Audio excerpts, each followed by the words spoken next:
Government job అని మన parents పిల్లలకు నేర్పిస్తారు. సార్ నువ్వు జాబ్ కొట్టరా నాయనా, నేమ్ వస్తుంది, ఫేమ్ వస్తుంది, హోదా వస్తుంది, ఊర్లో నీకు ఒక రెస్పెక్ట్ ఉంటుంది, పలానోడు గవర్నమెంట్ జాబ్ అంటారు అని. నేను కూడా వెస్టేజ్లో గెలిస్తే నన్ను కూడా కొంతమంది అంటారు, అనాలి, నేను గెలవాలి.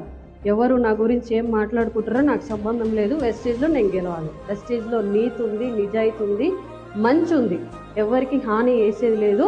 ఈరోజు మనం చెప్తున్నా కూడా రానోళ్ళు మనం గెలుస్తొస్తారా రారా? వెస్టేజ్ రప్పిస్తుంది, సిస్టమ్ అట్లున్నది. సో అట్లా నేను చిన్నగా చేసుకుంటూ వెళ్ళినా. ఇప్పుడు నా హైయెస్ట్ చెక్ 2,33,000. ఎంత?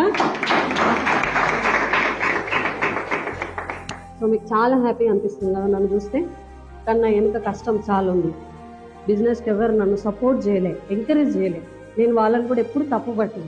ఎంఎస్ఆర్ గురువు గారు ఏమన్నదంటే, నర్సరీ పిల్లోడు ఎంతనో వెస్టేజ్ సిస్టమ్ తెలియని పర్సన్ కూడా నర్సరీ పిల్లోడు లాగానే ట్రీట్ చేయాలి చూద్దామా మనము అని అన్నది. సో నేను కూడా తెలియని వాళ్ళు అని చెప్పి నేను వాళ్ళని ఏమనలే, తెలుసుకున్నాక వాళ్ళే వస్తారు.